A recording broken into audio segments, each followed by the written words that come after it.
जब दिल्ली मान गया, रांची मान गया, तो पटना कैसे नहीं मानना पड़ेगा, एकदम मानना ही पड़ेगा। अभी तो आप देख रहे हैं कि ये आगाज पड़ेगा, ये तो आगाज है, अंजाम इसका बाकी है, अंजाम बुरा होगा।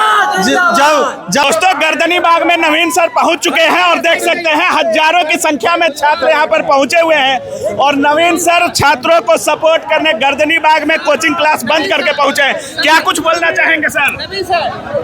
मैं तो अब तमाम शिक्षकों से भी आग्रह करता हूं कि अब बहुत हो गया, अब बच्चों के साथ के लिए निश्चित रूप से आप गर्दनी बाग पहुंचिए, क्योंकि एक सीमा होती है किसी भी चीज़ की। आज आप बंद कर दिए हैं सर? अभी मैं नोटिस निकाल के यूट्यूब पर, टेलीग्राम पर, हर जगह नोटिस दे करके कि जब तक आंदोलन है, पहला चरण में संडे तक बंद किए हैं 4 दिन के लिए, ज़रूरत महसूस होगा फिर आगे तक बंद करेंगे। हमको नहीं लगता है 4 दिन खिंचाएगा, उससे पहले सरकार को मानना पड़ेगा और मानेगा ही मानेगा। आज जितना भीड़ आप देख रहे हैं, कल सीधे इससे 5 गुना भीड़ ज़्यादा रहेगा। निश्चित रूप से। सम्राट चौधरी और शिक्षा मंत्री मिथिलेश तिवारी जी से कुछ कहना चाहेंगे सर? इतनी सैलाब है, 3-4 दिन बीत गए, कुछ लोग भूख हड़ताल पर भी बैठे हैं, कुछ बोलना चाहेंगे उनसे? निश्चित रूप से बोलना चाहेंगे, चाहे सम्राट चौधरी माननीय मुख्यमंत्री जी हो या फिर शिक्षा मंत्री जी वो हमारे गार्जियन है और हमको उन पर पूरा भरोसा है कि उस बात को समझने का प्रयास करेंगे और इस बात को समझ में भी उनको कोई कन्विंस सही तरीके से नहीं कर पाया हो, ऐसा हो सकता है कि उनको इन बच्चों की बातें नहीं पहुंच पा रही हो, लेकिन पहुंचेगी वहां तक बात तो ज़रूर वो समझने का प्रयास करेंगे। आप ये देखिए ना कि इतने दिनों से आपने सिलेबस का घोषणा नहीं किया, किस हिसाब से हम पूछेंगे? अचानक बोलते हैं कि 3 महीने के बाद एग्जाम लेंगे और उसका ये सिलेबस रहना है, और सिलेबस भी आपने दिया तो बीपीएससी पीटी के समकक्ष सिलेबस दिया। पहले ही बच्चे परेशान थे कि 80 क्वेश्चन उनको सब्जेक्ट से पढ़ना होता था, 40 कॉमन पेपर में लगभग 8-9 सब्जेक्ट पढ़ना होता था, लैंग्वेज पास करना होता था, ऊपर से 10-12 सब्जेक्ट और आपने लाद दिया। और सिविल सेवा का सिलेबस है कि शिक्षक भर्ती का है सर? वही तो समझने वाली बात है कि किस हिसाब से सिविल सेवा के सिलेबस को शिक्षक भर्ती में जोड़ दिया गया।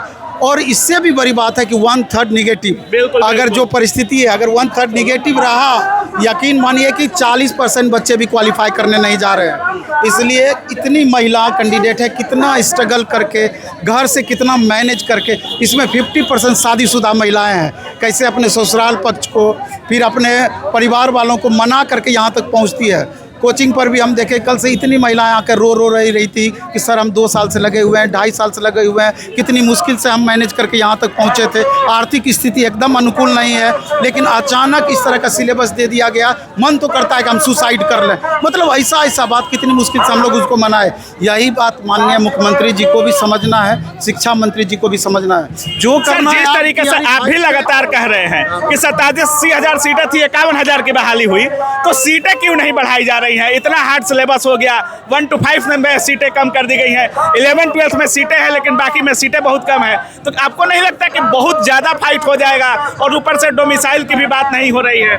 पहले तो इस बात को समझना है कि ये आप ही के द्वारा दिया गया आश्वासन था, बिल्कुल। तब इतना भीड़ आप देख रहे हैं यहाँ पर। आप ही ने अपने फेसबुक पेज पर, चाहे वो बीजेपी का आईडी हो, फेसबुक पेज हो, या फिर जदयू का हो, या पिछला मुख्यमंत्री और अभी वर्तमान मुख्यमंत्री, इन्होंने घोषणा किया था कि 1,20,000 हम वैकेंसी देंगे।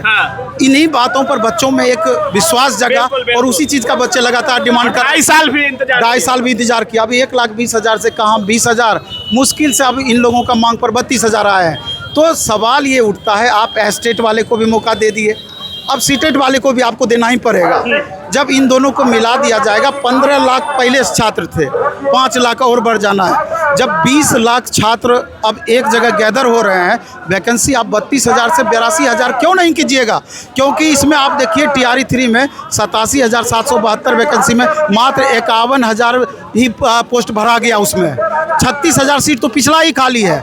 अगर नया उतना भी सीट जोड़ते तब भी 72-75,000 चला जाता। हजारों की संख्या में छात्र आए हैं सर, एक बार पीछे देखिए आप, कितनी संख्या है छात्रों की। आप गर्दनी बाग के धरती से मिथिलेश तिवारी और सम्राट चौधरी को क्या चेतावनी देना चाहेंगे? चेतावनी नहीं बल्कि उनसे आग्रह है।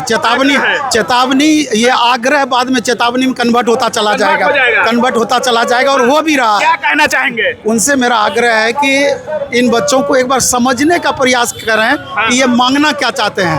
अरे TRE 1 में, 2 में, 3 में, तीनों में आप सिंगल फेज का एग्जाम लिए। ये लोग तो यही मांग कर रहे हैं कि 3 बार जब आपने सिंगल फेज का एग्जाम लिया, अचानक आप 2 फेज का एग्जाम क्यों करा रहे हैं?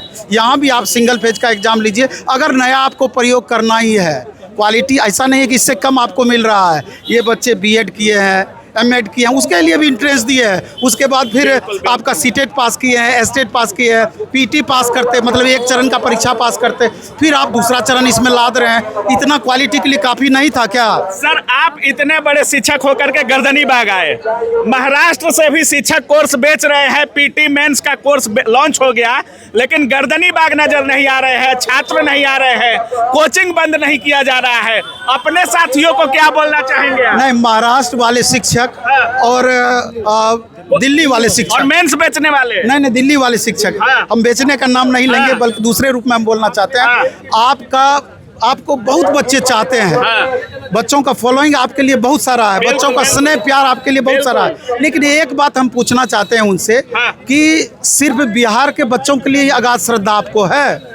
अगर आप अपने स्टेट के बच्चों के लिए भी थोड़ा श्रद्धा दिखाते, अगर वहाँ योगी जी से आप वैकेंसी की मांग करते, जो कि पिछले 5 साल से वैकेंसी नहीं आई है, अगर वहाँ वैकेंसी आता तो बिहार के भी कुछ बच्चे वहाँ एग्जाम देने के लिए जाते और पिटाए बिहार का टीचर और मलाई सब खाए। नहीं, वही चीज़ हम कहना चाहते हैं, ये सर उचित नहीं है। आप अपने बच्चों के लिए अपने स्टेट में आवाज़ उठाइए और हम तमाम बिहार के टीचर आपको साथ देंगे। और ये बिहार के बच्चे, आपके बच्चे यहाँ एग्जाम देने के लिए आते हैं। अगर सम्राट चौधरी इन मांगों को नहीं माने, मिथिलेश तिवारी जी अगर इन मांगों को नहीं माने तो क्या होगा? नहीं माने, कैसे नहीं माने? अभी तो आप देख रहे हैं कि ये आगाज पड़ेगा, ये तो आगाज है, अंजाम इसका बाकी है। अंजाम बुरा होगा। जब दिल्ली मान गया, रांची मान गया, तो पटना कैसे नहीं माना? मानना पड़ेगा, एकदम मानना ही पड़ेगा। चलिए, बाकी आप देख रहे थे नवीन सर हमारे साथ थे और सर सीधे कह रहे थे कि दिल्ली मान गया है, रांची मान गया है, अब बारी पटना की है और सम्राट चौधरी जी हो या मिथिलेश तिवारी जी हो, आपको हर हाल में मानना पड़ेगा। बाकी इस पूरे वीडियो के बारे में आप क्या कुछ सोच रहे हैं, अपनी राय कमेंट सेक्शन में जरूर रखिएगा। आप देख रहे थे काबिल न्यूज़। जय हिंद।